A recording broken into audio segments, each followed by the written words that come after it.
Bienvenidos a leer toda la Biblia. Abril 1, Deuteronomio capítulo 18, verso 1 al capítulo 20, verso 20. Recuerda que los sacerdotes levitas, es decir, toda la tribu de Leví, no recibirán ninguna asignación de tierra entre las demás tribus de Israel.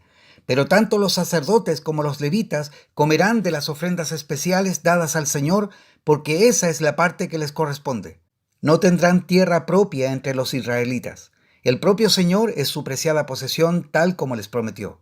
Del ganado, las ovejas y las cabras que el pueblo traiga como ofrenda, los sacerdotes podrán tomar para sí la espaldilla, la quijada y el estómago.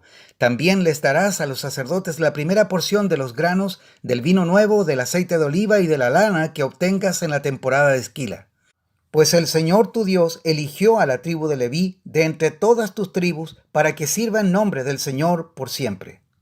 Supongamos que un levita decide dejar su ciudad en Israel, sea cual fuere la ciudad, para mudarse al lugar de adoración que el Señor elija. Podrá servir allí en nombre del Señor su Dios, igual que sus hermanos levitas que ya estén sirviendo al Señor en ese lugar, y podrá comer su porción de los sacrificios y las ofrendas, aun cuando también reciba sustento de su familia. Cuando entres en la tierra que el Señor tu Dios te da, ten mucho cuidado de no imitar las costumbres detestables de las naciones que viven allí. Por ejemplo, jamás sacrifiques a tu hijo o a tu hija como una ofrenda quemada. Tampoco permitas que el pueblo practique la adivinación, ni la hechicería, ni que haga interpretación de agüeros, ni se mezcle en brujerías, ni haga conjuros. Tampoco permitas que alguien se preste a actuar como médium o vidente, ni que invoque el espíritu de los muertos. Cualquiera que practique esas cosas es detestable a los ojos del Señor. Precisamente porque las otras naciones hicieron esas cosas detestables, el Señor tu Dios las expulsará de tu paso. Sin embargo, tú debes ser intachable delante del Señor tu Dios. Las naciones que estás por desplazar consultan a los adivinos y a los hechiceros, pero el Señor tu Dios te prohíbe hacer esas cosas. Moisés siguió diciendo: El Señor su Dios les levantará un profeta como yo de entre sus hermanos israelitas. A él tendrán que escucharlo, pues eso fue lo que ustedes le pidieron al Señor su Dios cuando estaban reunidos al pie del monte Sinaí. Dijeron: No queremos oír nunca más la voz del Señor nuestro Dios, ni ver este fuego ardiente, porque moriremos. Entonces el Señor me dijo: Lo que el pueblo dice es cierto. Levantaré un profeta como tú de entre sus hermanos israelitas. Pondré mis palabras en su boca y él dirá al pueblo todo lo que yo le ordene. Yo mismo trataré con cualquiera que no preste atención a los mensajes que el profeta proclame en mi nombre. Pero todo profeta que falsamente afirme hablar en mi nombre o hable en nombre de otro Dios tendrá que morir. Tal vez te pregunten: ¿cómo sabremos si una profecía viene o no del Señor? Si el profeta habla en nombre del Señor, pero su profecía no se cumple ni ocurre lo que predice, ustedes sabrán que ese mensaje no proviene del Señor. Ese profeta habló sin el respaldo de mi autoridad y no tienen que temerle. Cuando el Señor tu Dios destruya a las naciones que ahora ocupan el territorio que Él está por entregarte, tomarás para ti las tierras y te establecerás en las ciudades y en las casas de esas naciones. Luego deberás apartar 3 ciudades de refugio en la tierra que el Señor tu Dios te da. Estudia el territorio y divide en 3 regiones esa tierra que el Señor te da, de modo que haya una de las ciudades en cada región. Entonces cualquier persona que haya matado a otra podrá huir a una de las ciudades de refugio para ponerse a salvo. Si un individuo mata a otro accidentalmente y sin enemistad previa, el responsable de la muerte podrá huir a cualquiera de esas ciudades para vivir a salvo. Por ejemplo, supongamos que una persona va con un vecino a cortar leña al bosque, y cuando uno de los dos levanta el hacha para cortar un árbol, la cabeza del hacha se desprende del mango y mata a la otra persona. En tales casos, el responsable de la muerte puede huir a una de las ciudades de refugio para vivir a salvo. Si la ciudad de refugio más cercana quedara demasiado lejos, un vengador enfurecido podría rastrear al que causó la muerte y quitarle la vida. En ese caso, la persona moriría injustamente porque nunca antes había mostrado enemistad hacia el muerto. Por esa razón te ordeno que apartes 3 ciudades de refugio. Si el Señor tu Dios extiende tu territorio como les juró a tus antepasados y te entrega toda la tierra que les prometió, deberás designar otras 3 ciudades de refugio adicionales. Él te dará esa tierra si te aseguras de obedecer todos los mandatos que te di, es decir, si siempre amas al Señor tu Dios y andas en sus caminos. De esa manera evitarás que mueran personas inocentes en la tierra que el Señor tu Dios te da como tu preciada posesión. Entonces no serás responsable de la muerte de inocentes. Pero supongamos que alguien está enemistado con un vecino y le tiende una emboscada a propósito y lo mata, y luego huye a una de las ciudades de refugio. En ese caso, los ancianos de la ciudad del asesino enviarán representantes a la ciudad de refugio para traerlo de regreso y entregarlo al vengador del muerto para que le quite la vida. No sientas lástima por ese asesino. Limpia a Israel de la culpa de asesinar a personas inocentes, entonces todo te saldrá bien. Cuando llegues a la tierra que el Señor tu Dios te da como preciada posesión, nunca le robes terreno a otro cambiando de lugar los límites de propiedad que tus antepasados establecieron. No condenes a nadie por algún crimen o delito basado en el testimonio de un solo testigo. Los hechos del caso deben ser establecidos por el testimonio de 2 o 3 testigos. Si un testigo malicioso se presenta y acusa a alguien de haber cometido algún crimen o delito, tanto el que acusa como el acusado deberán presentarse ante el Señor al acudir a los sacerdotes y a los jueces que estén en ejercicio en esos días. Los jueces tendrán que investigar el caso a fondo. Si el acusador presentara cargos falsos contra otro israelita, le impondrás a él la sentencia que pretendía para la otra persona. De ese modo limpiarás esa maldad que hay en medio de ti. Entonces el resto del pueblo se enterará del caso y tendrá temor de cometer semejante maldad. No muestres compasión por el culpable. La regla que seguirás es vida por vida, ojo por ojo, diente por diente, mano por mano, pie por pie. Cuando salgas a luchar contra enemigos y te enfrentes con caballos y carros de guerra y con un ejército más numeroso que el tuyo, no tengas miedo. El Señor tu Dios, quien te sacó de la tierra de Egipto, está contigo. Cuando te prepares para una batalla, el sacerdote saldrá a hablarle a las tropas y les dirá: «Préstenme atención, hombres de Israel. No tengan miedo cuando salgan hoy a pelear contra sus enemigos. No se desanimen, ni se asusten, ni tiemblen frente a ellos. Pues el Señor su Dios va con ustedes. Él peleará por ustedes contra sus enemigos y les dará la victoria». Luego los jefes del ejército se dirigirán a las tropas y dirán: «¿Alguno de ustedes acaba de construir una casa, pero aún no la ha estrenado?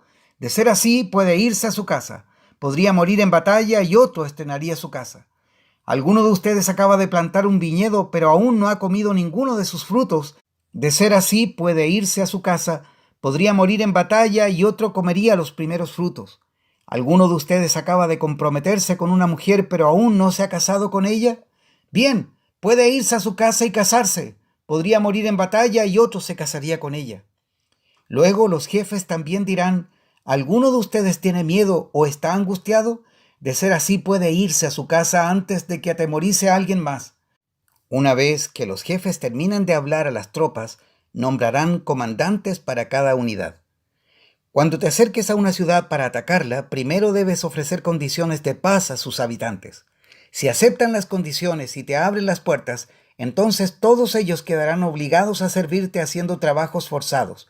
Pero si no quieren hacer la paz y se preparan para luchar, deberás atacar la ciudad. Cuando el Señor tu Dios te entregue la ciudad, mata a filo de espada a todos los hombres de ese pueblo. Sin embargo, podrás quedarte con todas las mujeres, los niños, los animales y el resto del botín de la ciudad. Podrás disfrutar de todo el botín de tus enemigos que el Señor tu Dios te entregue. Estas instrucciones solo se refieren a las ciudades lejanas, no a las de las naciones que ocupan la tierra donde estás a punto de entrar. En las ciudades que el Señor tu Dios te da como preciada posesión, destruye a todo ser viviente. Tienes que destruir por completo a los hititas, a los amorreos, a los cananeos, a los fereceos, a los heveos y a los jebuseos, tal como el Señor tu Dios te ordenó. Así evitarás que los pueblos de esa tierra te enseñen a imitar las costumbres detestables que practican cuando rinden culto a sus dioses, lo cual te haría pecar profundamente contra el Señor tu Dios. Si al atacar una ciudad la guerra se prolonga, no debes cortar los árboles a hachazos. Puedes comer de los frutos, pero no derribes los árboles. ¿Acaso los árboles son enemigos a los que tienes que atacar? Solo corta los árboles que sabes que no son aptos para comer. Úsalos para la fabricación de todo lo que necesites para atacar la ciudad enemiga hasta que se rinda. Lucas capítulo 9 versos 28 al 50. Cerca de 8 días después, Jesús llevó a Pedro, a Juan y a Santiago a una montaña para orar. Mientras oraba, la apariencia de su rostro se transformó y su ropa se volvió blanca resplandeciente. De repente aparecieron dos hombres, Moisés y Elías, y comenzaron a hablar con Jesús. Se veían llenos de gloria y hablaban sobre la partida de Jesús de este mundo, lo cual estaba a punto de cumplirse en Jerusalén. Pedro y los otros se durmieron. Cuando despertaron, vieron la gloria de Jesús y a los hombres de pie junto a él. Cuando Moisés y Elías comenzaron a irse, Pedro, sin saber siquiera lo que decía, exclamó: «Maestro, es maravilloso que estemos aquí. Hagamos 3 enramadas como recordatorios, una para ti, una para Moisés y la otra para Elías».